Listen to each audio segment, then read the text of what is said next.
We're just going to keep going, right? Nothing can bring us down.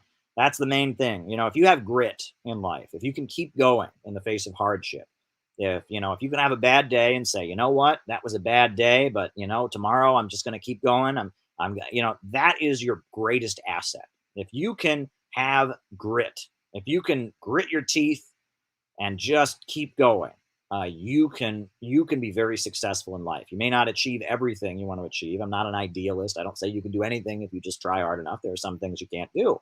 But if you have the ability to just keep going, if you have drive, if you have the ability to push through, you can achieve great things in life. And that is a very important attribute. I want more people to have grit. I want more people to make sacrifices. I don't want more people to be able to endure. Look, when I was a kid, I was a long distance runner. I was in seventh and eighth grade. I ran cross country, and I was not a very good runner. I was not a very good runner, honestly. I'm just not an athlete. I'm not a natural athlete. My body, my whole family, I'm not descended from natural athletes, but I was decent on the cross country team. I could get like fourth place, from the team, from my own team, sometimes. And one of the way that I did it was I learned to endure it, right? And often at the very end of the race, I would see that finish line coming up, right? The finish line would be 300 yards away, 200 yards away. And I would think, okay, the race is almost over. It was a 2-mile race in cross country when I was in junior high. It was a 2-mile race. And I would see that finish line coming up. And I would think, okay, this race is going to be over pretty soon. Would be the end of the race. The finish line would be right up there. And so I would think, okay, I'm almost done, but if I can give it everything I've got, if I can give it everything I've got, right? Everything I've got, what can I do? And so at the very end of the race, I would just run at it. I would just run at it as fast as I could. And I would usually pass like 5, 6, 7 people at the very end of the race. And I would just go at it. And you would get this feeling where like all the moisture in your body comes up into your chest. And it would just be like, and you would just give it everything you had. And you would pass people at the very end of the race. And usually there were times where I vomited. I would then go through that finish line and vomit at the end, but you would throw everything you had at the very end of the race, right? And it's the ability to endure, right? I think that one of the things that has gotten me the furthest in life, right, has been my ability to endure. I have been in some bad situations, folks. I have been in some very bad situations in my life, but I have pulled through them and I have remained motivated. And that is something that a lot of people struggle with. And I'll just be real, okay? I am not a doctor. I am not a psychiatrist, so I'm not giving anybody any medical advice here. Talk to a doctor, talk to a psychiatrist, talk to a psychologist. I'm not giving you that advice, but I personally wonder if a lot of the medications they put kids on these days kill their grit. I'll just be real with you. If a kid is in third grade and he's full of energy, they say, "Oh, he's got ADD. He needs Ritalin." And if the child with Asperger's syndrome, right, who might be not getting well, they give him, "Oh, okay, we'll give you antipsychotic medicine," right?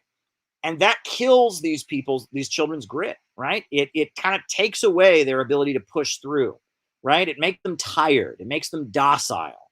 And I wonder if that's one of the, when they talk about the problems facing the Zoomers and the millennial generation, I wonder if it has to do with these medications that are being handing out that just kind of dope these kids, right? That take energy, that make them tired all the time, that make them hungry all the time, that take away their ability to just go, go, go. Grit and the ability to push through hardship is one of the most important attributes you can have.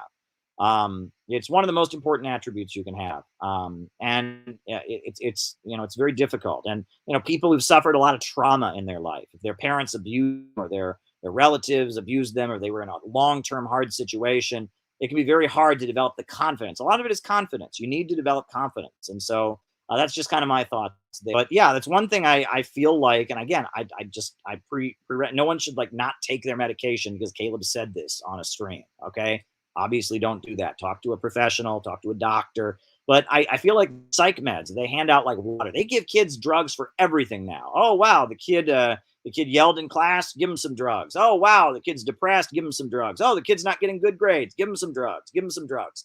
And it's like they hand out these drugs, and these drugs dope kids, and they make them, they just kind of kill their grit, right? One thing that I've always liked, and I don't particularly like Friedrich Nietzsche, but one of his quotations from his book "Thus Spake Zarathustra," um, he wrote, "One must be filled with chaos to give birth to a dancing star." I have that quote on my Facebook. One must be filled with chaos to give birth to a dancing star. One must be filled with chaos to give birth to a dancing star, because this is true. Greatness and great achievements and great victories often come in states of difficulty and opposition, in high energy environments. Often you will look back in your life and say, the time in my life when I got the most done, when I achieved the most, has been a time where I was really stressed out, where I was really angry, where I didn't know if I was going to make it. It is that chaos and that difficulty that gives you power, right? And it is out of chaos. It is out of chaos that great things are achieved. For example, World War I, the nightmare, the chaos, the bloodshed, the horror of World War I is what brought the Bolshevik Revolution into the world. It was out of the nightmare of World War I that we got the first socialist state, the first workers' state. And it was out of the nightmare of World War I that a deeply poor, impoverished country like Russia had a socialist revolution and was able to set on the road to becoming an industrial superpower. Out of the nightmare of World War I, out of the chaos of World War I, we got a dancing star called the Soviet Union.